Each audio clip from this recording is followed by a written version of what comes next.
Easter's in full bloom at Whole Foods Market with great deals on spiral cut bone-in ham and leg of lamb, both crowd pleasers. Round out your spread with quiche, deviled eggs, and delicious catering platters from Prepared Foods. Oh, and remember to pick up a Whole Foods Market bunny cake from the bakery. Strapped for time? They cater too, with delicious options available without the effort. Find hundreds of Easter deals and delights now at Whole Foods Market.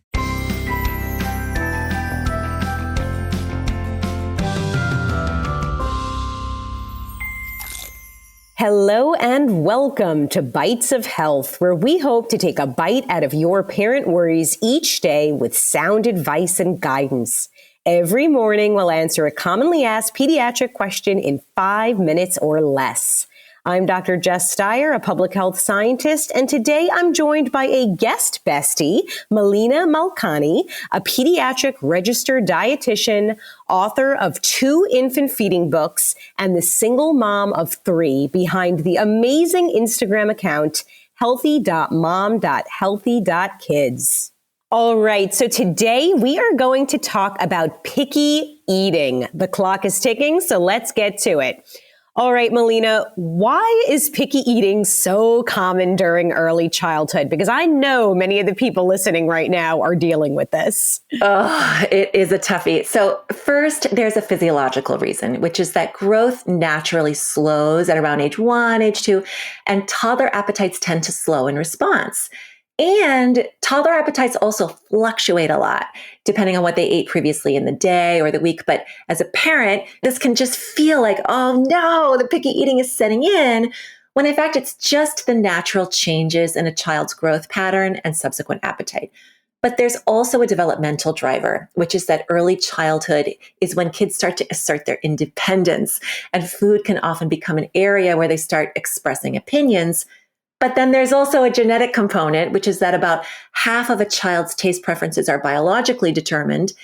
But there's good news here, which is that the other half is determined by what is familiar. So if we keep on offering those foods, it can be really helpful, even if they were just rejected. People can't see me right now, but I'm nodding along because I have 2 kids, and my son, who's 7 years old, he will eat anything and everything. And then my daughter, who's 6, is the world's pickiest eater.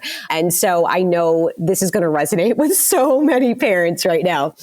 All right. So what is the most important step parents can take to prevent picky eating behaviors? Well, like you just said, some kids are just going to be more selective in their eating no matter what we've done to prevent it. So rather than try to prevent picky eating, I find it's more helpful to work on how we manage it, because this can help influence whether it gets worse and sticks around or just fades away with time. It helps a lot when parents have a very clear understanding of what our roles are in the feeding relationship. Our job is not to get our kids to eat specific foods. It's not to sneak foods in or trick them into eating, nor is it to control or restrict what they eat. Our role, and this is based on Ellen Satter's division of responsibility, in case you want to read more about it, it's to decide the what, when, and where of meals and snacks, and then leave it up to our kids to decide whether and how much to eat. And this works best in my experience when we establish a dependable schedule of meals and snacks, and then create a kitchen is closed, quote unquote, policy in between. And this way, if your child refuses to eat at any given meal or snack, you can both feel okay about it, because you both know that another eating opportunity is coming soon. Oh, that's such a great tip. So then how can we make sure that our picky eater is getting enough nutrition? So first, as best you can, offer a variety of foods from all the different food groups. And second, trust. I know it's hard, but trust that kids are really amazing at meeting their nutrient needs when we offer them that variety consistently, and then allow them to decide whether and how much to eat. And then trust yourself to zoom back and look at the larger trends, like, is your child following their growth curve, sleeping well, filling diapers regularly, generally energetic? If the answer is yes, keep doing what you're doing and don't give in to the urge to pressure or bribe or beg your child to eat. If the answer is no, then know that sometimes there is a deeper driver behind picky eating, like an oral motor delay or a sensory issue. And if you feel this might be the case, talk to your pediatrician and see if it might be time to get some outside help. I do have an online course for parents at solvepickyeating.com, which includes a tool that can just help you figure out if you're dealing with that garden variety picky eating, or a more extreme version, which will benefit from some outside intervention. Love this so much. And then finally, how can we help our picky eater accept a wider variety of foods? So if you want to move the needle on helping kids learn over time to accept a wider variety, one of the best things we can do is help them play with food. Make it fun. Involve them when you can, and I know this is hard too, in the process of preparing food, cooking, shopping, so they become more comfortable around new foods. And then eating along with your child is also incredibly impactful. Role modeling the eating behaviors that you want to see, and then just continuing to offer foods over and over, even when they get rejected.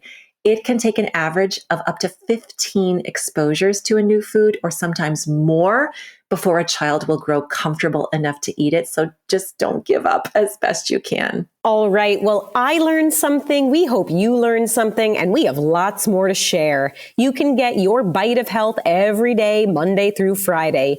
Special thanks to Malina Malkani for sharing her expertise with us today. You can follow her at healthy.mom.healthy.kids, and be sure to access her amazing resources at foodallergypreventionbook.com, as well as solvepickyEating.com, and finally, babyledfeedingcourse.com.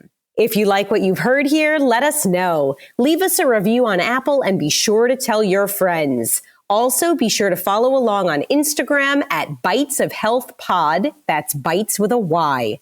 Remember, there is no single or best way to parent. Parenting is a journey, and we are all just doing our very best. We wish you happy, healthy, and stress-free parenting.